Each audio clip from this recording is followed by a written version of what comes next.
Ma'am थोड़ा बहुत पढ़ तो लिए हैं पर अभी क्लियर तो हो जाएगा ना मेरा। ये वाला वीडियो उन सब के लिए है जो अभी इस सवाल से गुजर रहे हैं। देखिए, पहली बात, ट्रस्ट मी, आपको चिंता करने की ज़रूरत नहीं। आप अच्छा कर रहे हो, अच्छा करेंगे एंड डेफिनेटली क्लियर कर लोगे। पर यहाँ पर ना मैं सिर्फ जनरल एडवाइस देने नहीं आई हूँ। मैं 2 चीज़ें आपको बताना चाहती हूँ जिससे आपको भी अच्छे से विश्वास हो जाए कि आप इस बार पक्का क्लियर कर सकते हैं। पॉइंट नंबर 1 जो आपको अगले 2 दिन में अच्छे से दिमाग में बैठाना है, वो ये है कि पासिंग मार्क 40 या 45 ही होगा।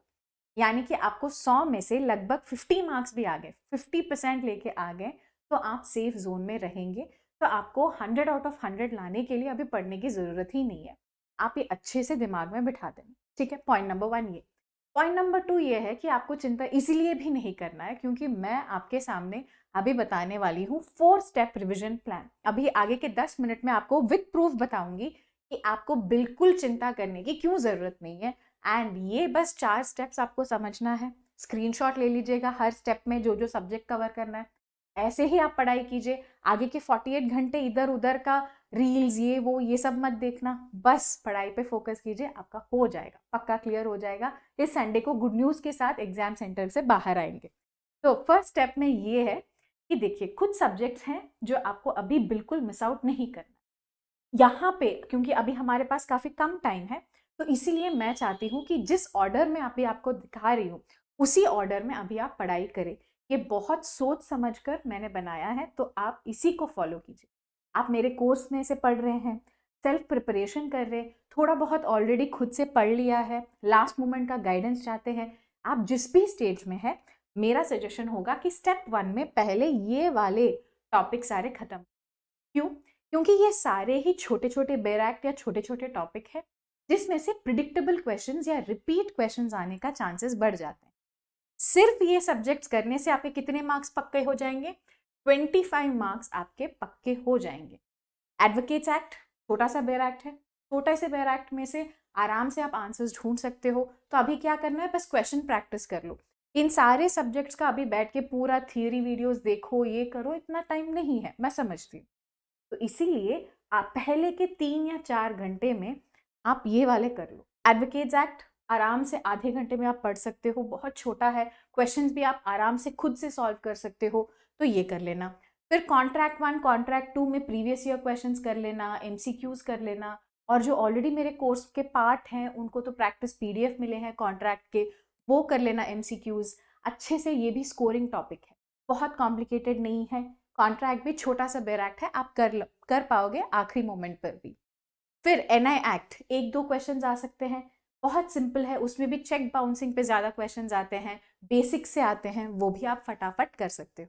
आईपीआर का भी वही है, सब कुछ बैठ के नहीं पढ़ना, जो इंपॉर्टेंट क्वेश्चंस हैं आईपीआर वो कर लो, काफ़ी है।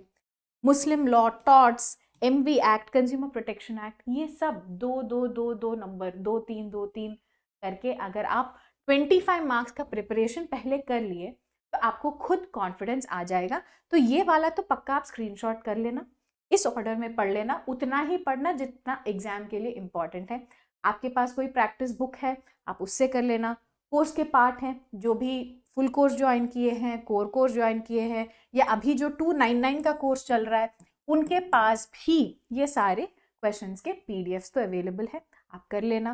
Previous year questions freely available भी हैं, वो सॉल्व कर लेना।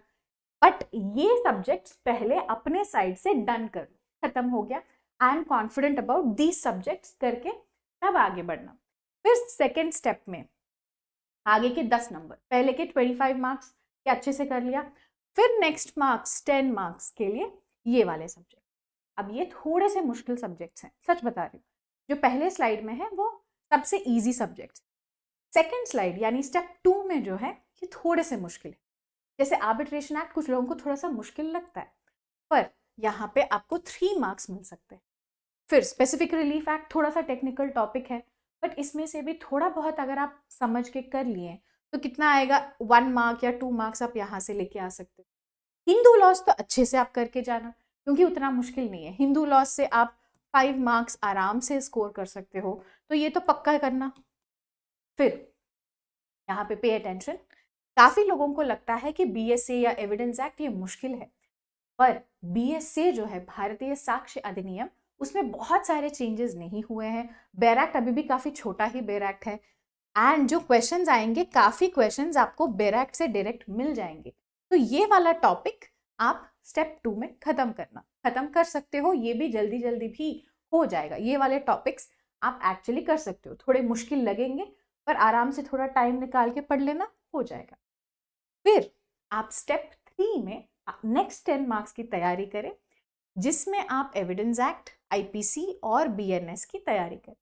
अब यहाँ पर भी आपको क्या क्या करना है, सब कुछ अभी पढ़ने का टाइम नहीं है। तो इस टॉपिक्स के लिए, जो बड़े टॉपिक्स हैं, उसके लिए आपको क्या करना है वो बता रही हूँ।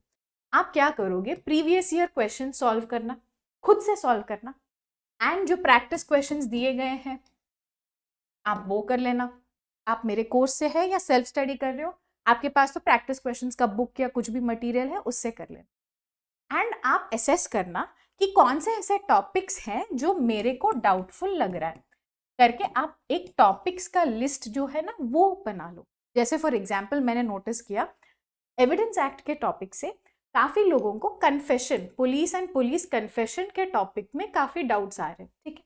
तो शायद आपको भी कन्फेशन के टॉपिक पे डाउट्स हैं। तो आप क्या करोगे, पूरा बेयर एक्ट तो पढ़ने का टाइम नहीं है, तो एक टॉपिक्स, डाउटफुल टॉपिक्स का लिस्ट बना लो जिसमें एविडेंस एक्ट का कन्फेशन टॉपिक लिख लेना। तो जो भी 3-4 सेक्शन कन्फेशन के रिलेशन में है, सेक्शन 24, 25, 26, 27 ऑफ एविडेंस एक्ट, सिर्फ वो 4 सेक्शन अभी 10 मिनट में अच्छे से पढ़ लेना, ठीक है। सिमिलरली कुछ लोगों को IPC में थेफ्ट क्या होता है, रॉबरी क्या होता है, डकॉइटी क्या होता है, ये कॉन्सेप्ट में थोड़ा कंफ्यूजन है, ठीक है, समझ गए। तो ये टॉपिक्स लिस्ट में वो लिख लेना कि मुझे डकॉइटी और रॉबरी में कंफ्यूजन हो रहा है, या एक्सटॉर्शन एंड रॉबरी में कंफ्यूजन हो रहा है, वो लिख लो। एंड सिर्फ वो 2-3 सेक्शन आपको 5 मिनट पढ़ना है। ऐसे करोगे तो आपके जो बड़े टॉपिक्स हैं वो भी आप आराम से कर सकते हो। एंड मैं एक सीरियस चीज बताती हूँ, देखो हमें एविडेंस एक्ट में से अगर 5 क्वेश्चन आते हैं ना, 3 इजी आते हैं, 2 मुश्किल आते हैं। सिमिलरली IPC में से मान लेते हैं 5 क्वेश्चन आ गए इस बार पेपर में, 3 इजी होंगे, 2 टफ होंगे। हमें जो भी इजी एंड मीडियम क्वेश्चंस हैं वो अच्छे से अटेम्प्ट करना होगा एग्जाम में। तो इसके लिए ये टॉपिक्स लिस्ट आपको बहुत हेल्प करेगा, फटाफट रिविजन भी हो जाएगा, साथ साथ आप प्रैक्टिस भी कर रहे हो। तो तब आपको डर नहीं लगेगा कि इतना बड़ा बेयर एक्ट को हम अभी रिवाइज कैसे करें, ये डर नहीं लगेगा, ठीक है। यहाँ तक कर लिए, तभी आप स्टेप 4 पे जाना। सीधा सीधा स्टेप 2 को स्किप किया, 3 को स्किप किया, 4 पे आ गए, ऐसा नहीं कर। स्टेप 4 में हमारा आगे के 20 मार्क्स की प्रिपरेशन होगी। There is a reason why ये सब्जेक्ट्स मैंने एकदम एंड में लगाया। CRPC, CPC, कॉन्स्टिट्यूशन, इसमें कोई सीमाएं नहीं है, कोई लिमिट नहीं है, बाउंड्री नहीं है। कॉन्स्टिट्यूशनल लॉ से आजकल आप क्वेश्चंस देखे हैं कैसे पूछ रहे, कहीं से पूछ रहे। अब हम गेस भी नहीं कर सकते कभी कहीं बार कि कौन सा केस लॉ आ जाएगा, किस इंटरप्रिटेशनल डॉक्ट्रिन से क्वेश्चन आएगा, गेस करना काफी मुश्किल है। इसीलिए ना ऐसे टॉपिक्स को एकदम एंड के लिए ही छोड़ देना। इस लिस्ट में भी पहले CRPC, फिर BNSS, फिर CPC, फिर आखिरी में कॉन्स्टिट्यूशनल लॉ करना, क्योंकि आजकल कॉन्स्टिट्यूशनल लॉ में बेयर एक्ट से काफी कम क्वेश्चंस आ रहे हैं, वेरी लेस क्वेश्चंस ऐसे आ रहे हैं जो डायरेक्ट आपको बेयर एक्ट से मिलेंगे। पर CRPC से डायरेक्ट क्वेश्चंस आ सकते हैं बेयर एक्ट से, BNSS से आ सकते हैं, CPC में भी एटलीस्ट 4 क्वेश्चंस हम एक्सपेक्ट कर सकते हैं डायरेक्ट बेयर एक्ट से। तो इसीलिए मैंने इस ऑर्डर में दिया है ताकि आखिरी में बड़े वाले बेयर एक्ट करें। जितना भी टाइम आपके पास बचेगा उसमें आप बड़े वाले बेयर एक्ट का प्रीवाइक्यूज कर सकते हैं। प्रीवाइक्यूज मतलब previous year questions and practice questions बड़े वाले टॉपिक्स के एंड में कर लें। अब आप बताओ, आप 10-10-10-10 करके हर 3-4 घंटे में एक एक स्टेप पढ़ते हुए आगे बढ़े हैं, तो आप फेल कैसे हो सकते हैं। अब ये रिविजन में आप प्रैक्टिस क्वेश्चंस कर रहे हो, खुद को टेस्टिंग कर रहे हो, टॉपिक्स का लिस्ट बना के जो डाउटफुल टॉपिक्स हैं वो ही पढ़ के जा रहे हो, तो क्यों फेल होंगे। मुझे पता है आप में से बहुत लोग बहुत अच्छे से पढ़ रहे हैं, काफ़ी मेहनत करते हुए आए हैं, कंसिस्टेंटली फॉलो करते हुए आए हैं, गाइडेंस में पढ़ते हुए आ रहे हैं।